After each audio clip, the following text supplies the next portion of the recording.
to chat with me on the side. Today we have the wonderful, the amazing, and the beautiful, and very, very smart Delaina Baker. Thanks for having me. I'm so excited you're here. Yeah. We are here to talk to you about celiac disease. Celiac disease affects Delaina, and celiac disease affects me and many, many, many others. In fact, I think now the statistics are 1 in every 133 Americans. I was curious about that because I know obviously it goes up because testing is now more prominent and doctors are testing quicker for it. Yeah. So let's start with a little bit about what celiac disease is. Yes, so that people understand what it is. Yes, we hardly understand. No, I'm just kidding, we do. So it's a protein that's found in wheat, rye, and barley. So if you know anything about wheat, it's in basically everything because it's a really cheap filler. So they put it in, breads, pastries, everything, sauces, honestly, it can be in anything. Salad dressings, it can be in anything, medications. Soy sauce. You know what? I found out that the hard way. So did I. Did you? Yes, I did. I think we all have that kind of story. If you've been diagnosed with celiac, you have these stories of trying to learn and navigate the world now without having any wheat, rye, or barley. And and a lot of us also are affected with other things, like I can't eat peanuts, I can't eat corn. Wow. I can do tree nuts. Okay. I can do almonds, cashews, stuff like that. And sun-dried tomatoes, oddly enough. Isn't that weird? What? Sun-dried tomatoes affect me. It's the most bizarre thing. So bizarre. And that's bizarre. Part of having celiac disease because it is an autoimmune disease. So what happens is if you ingest any of those, wheat, rye, barley, your body thinks it's poison. So your body expels everything, no matter how, no matter what, in whatever way. So if you've ever had food poisoning, then you know to this degree what a person with celiac goes if we've been contaminated or glutened. We like to call it glutened. Yeah, we got glutened. And when you know somebody that has celiac disease or if they've been glutened, and you can literally, oh God, I'm so sorry. I know exactly what you're going through. So, and that's how we met, through the support group, right? That's how we met. So, because you really do need a support group for things like that. Because it changes everything. So tell me a little bit about your diagnosis and how you found out. Yeah, so I had stomach problems growing up and it wasn't necessarily that severe.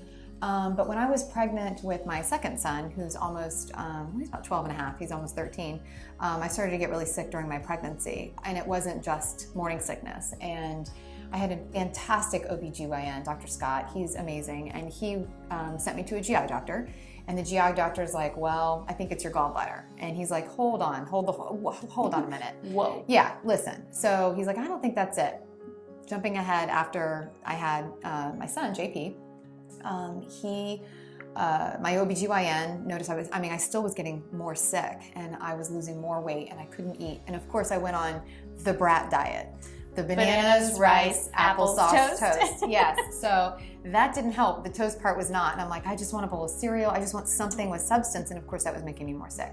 So a friend of mine actually, we were stay-at-home moms and her son had severe food allergies. And at that time she was receiving a newsletter, like an actual newsletter. Is that paper? Paper. It was mailed to her with postage on it. So she was reading it one day, and when she saw the symptoms of what I was having, along with what some of what her son had, doesn't have celiac disease, but she's like, "Look at this! This sounds like you. This celiac disease." Celiac. Because we didn't know how to say it. We had but no you know idea. what? It's fitting. It does, right? Celiac, because it does kill you. Good point. It's a good one. So I was like, oh my gosh. So I went to my doctor, my just general physician, and he's like, I don't have any patients that have that. It's very rare to have, and again, this is 12 years ago, and he says, but I'm kind of pushy, so I'm like, I really kind of want you to test me for this. So, anyway, so we did the blood work. Yeah. So of course, 7 to 10 business days, I get the call. Yes, you have it. You need to have a biopsy. And if you read into more of celiac, you'll see the process that we have to go through to confirm what we have. It's quite a lengthy process. But so mine was very quick. And as soon as I found out, I immediately changed my diet. Wonderful. And I think that's a misconception too for people who may think that they have it.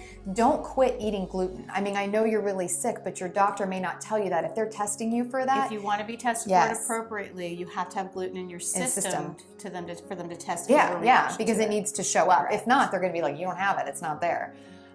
So all of that to be said, and when you said that, we were diagnosed around the same time. Yes, right? I was diagnosed 12 years ago as well, but mine was very different. But I feel like my story is very similar to a lot of celiacs I've communicated with. So basically I had the same issue. I was sick. I had stomach issues my entire life, but nothing, like you said, as bad as it was. It kind of gradually got worse. And then I started getting really, really sick. I wasn't able to really digest any food. I wasn't absorbing any nutrients. I dropped down to like 115 pounds, which was dangerously low for me. And I couldn't get out of bed. I felt like I was about 95 years old. And at the time I was only 30 something. I can't do math. In my early 30s. So I went to the doctor, and it was a general practitioner, and we went through all these tests. Change this. Why don't you try this? Okay, now you try this for a few months. Now try this. And nothing was helping. And she finally looked at me and said, now I know how old I was because I was 35. She said, I'm looking at a perfectly healthy 35-year-old woman on paper. Maybe it's time to see a therapist. Yes, I've heard of other people that happening. I was devastated because I love life and I want to be healthy and happy. And so I went to another doctor. Actually, what I did was I got home and I started doing research on my own. And I looked it up online, and I just kept putting in all my symptoms. And it was the first time I saw celiac disease. And I was like, well, I never heard of that one. Let's see what that is. Right. And every symptom, I was like, I do that. Wait, my body does that. Oh, wait, I feel that. You so WebMD'd yourself. I took it. I did. And I took it to a doctor, and then I went through all the tests. And my doctor actually said to me, she said, you probably have one of the worst cases of celiac I've ever seen. Oh my gosh. I was like, yeah, baby, when I do something, you go big or go home. That's right. Yeah. That's right. So for me, we talked a little bit about restaurants and eating out. That's one of the hardest things for a celiac. Yeah. Oh, it's I just so difficult. I just don't, because I can't trust anybody with my food, because it's hard enough for me to understand. So I can't expect or be upset with somebody for them to not understand. Yeah. So I stay at home, which changes your social life drastically. So tell me about those changes for you. So first of all, of course, learning about it, but now that I know how to eat, I have 4 kids. I have 4 boys, 4 teenage growing boys. And as you know, raising a family too, sometimes you have to do the Chick-fil-A. Sometimes you have baseball practice and lacrosse practice and underwater basket weaving or whatever they decide to do that week. You've got all that on your plate. So it's a convenience thing too with the kids. And I, of course, yes, Chick-fil-A does have gluten-free options and things like that. And you do tend to learn. But again, eating out is so difficult, and just with the family. So when we want to celebrate a birthday or we want to do these things, I typically will eat first. I always feel guilty when I have to hold my family back from certain restaurants because I can't trust it. But there are a few, P.F. Chang's, Cooper's Hawk, things like that. Fresh Kitchen, yes. Oh my gosh. So, but my kids want to go where they want to go for their birthday and all of that. So we work around that. What I think a lot of people don't understand is just trips to the beach. I mean, you go grab a pub sub. Everybody goes to Publix and grabs subs, throws them in their Yeti cooler, and they're off to the beach. Well, we can't do that. Right. So it's a little bit more difficult. Anything that you're going to be out of the house for more than a few hours, you have to be prepared. Yeah, it's a lot of prep. People meal prep for health reasons and all of those, but we as celiacs have to consistently stay on top of it and keep things readily available for us, whether it be the protein bars, or protein's really important for us, mixed with a little bit of carbs and sugar, but to keep things moving and healthy and stuff. But yeah, I think the eating out portion, and then also I tend to not want to ask for the gluten-free menu, or I always feel bad because we get that stigma of, oh gosh, here we go, another gluten-free person. And that's, for us, isn't the case. And I always, and there are some people that I've run into where I've eaten out with, they go, what, you don't have a gluten-free menu? Well, it's not the restaurant's responsibility to feed us that way. I mean, that's not their fault. But restaurants, like we said, Fresh Kitchen, Cooper's Hawk, it's my favorite because I am a member of the wine club. So, I mean, let's be honest.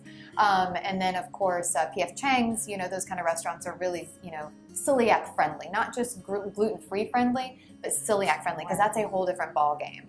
So yeah, eating out and the stigma, I think, and then holding my family back from certain things. But travel, remember we talked about travel. Traveling is very difficult. My husband wants to travel, but even in airports, you can't, if you want to grab a snack or if you've got a layover and you can't leave, that's really scary and difficult for celiacs. Because the reason we're talking about eating out at restaurants being so difficult is not just them offering a gluten-free item or a gluten-free menu, it's the way their kitchen is prepped for a celiac. So somebody who just chooses to eat gluten-free can absolutely enjoy those things at a restaurant. Yeah. But when you have celiac disease, cross-contamination is very, very challenging for a restaurant to keep up and for us to be able to trust. Because if somebody so much as takes a spatula that just flipped that hamburger bun or whatever and then touched our food with it, that's all it takes is one little crumb. You could eat an entire croissant and have the same reaction that you would have if you took that one little crumb from that cross-contamination. Yeah, because your body's not used to it, so that little tiny bit is really going to put you overboard. Yeah, it's and of course that's when what happens is you get what we call getting glutened. So getting glutened is obviously your body's way of getting it out, and it could take whatever your symptoms are. I know one girl in our group, she just gets migraines, so she doesn't necessarily have the digestive issues of that. But I tend to, that's when my first signal of getting gluten is I start to get a really bad headache. And I'm like, oh God, what did I do? What did I mess up on? Yeah, how did that happen? Mine used to start with muscle thighs, like shakes, and then the cramping would begin. And we talked earlier, we both delivered babies naturally, and we would say that the pain that comes with having a celiac reaction from being gluten is about as painful as giving birth. So that should tell people, like, it's nothing to joke about. It's nothing to take lightly. This is a very serious condition. And if we don't stay away from the gluten, not only are we in pain, but we're damaging our body to a degree that can be fatal. So, and I have friends that have children who are my kids' ages, and it's kind of, when they bring gluten-free donuts to school for a PTA thing, they're so cute. They bring me a separate one in a clean container, not cross-contaminated. My dear friend Erin, sweet. I know she's watching this. But anyway, so she brings me those things. But their children that has celiac, there's 2 of them, and they don't have any symptoms. They don't have like any digestive systems, but still eating gluten will still attack their body and so the hurt damage their is bodies. being done. They just don't know it yet. So as they got older, like us, they would probably wind up having those symptoms. My friend's daughter, heart issues. My other friend's son had growth issues, and that's how they discovered it, by going, I assume, with an endocrinologist or some sort. So, and my children have been tested because they were having some growth issues too, and that was, of course, the first thing you test for with a parent with celiac disease. So, if you are experiencing any symptoms of a lot of bloating and gas, a lot of pressure, anything, maybe skin conditions even, what other symptoms should people look out for? Muscle aches are a big one for me. Muscle aches, headaches, getting foggy, like your brain tired will really, that's a big one. And like you said, foggy, not being clear on your day, or where your memory issues. Well, pretty much everything. You feel like you're falling apart.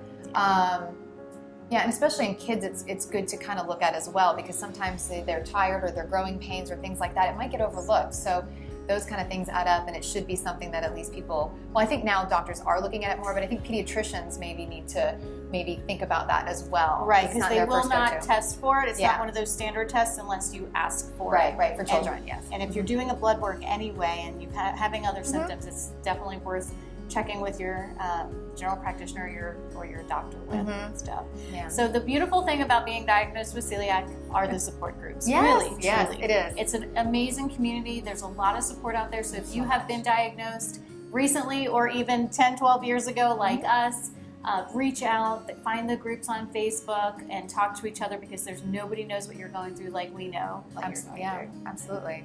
Yeah. Delaina, thank you for being here. Thank you for having me. I had a great time. Awesome. Thank you. Thank you, everybody, for watching. All right, you guys, as always, you take care of yourselves, and don't forget to take care of each other.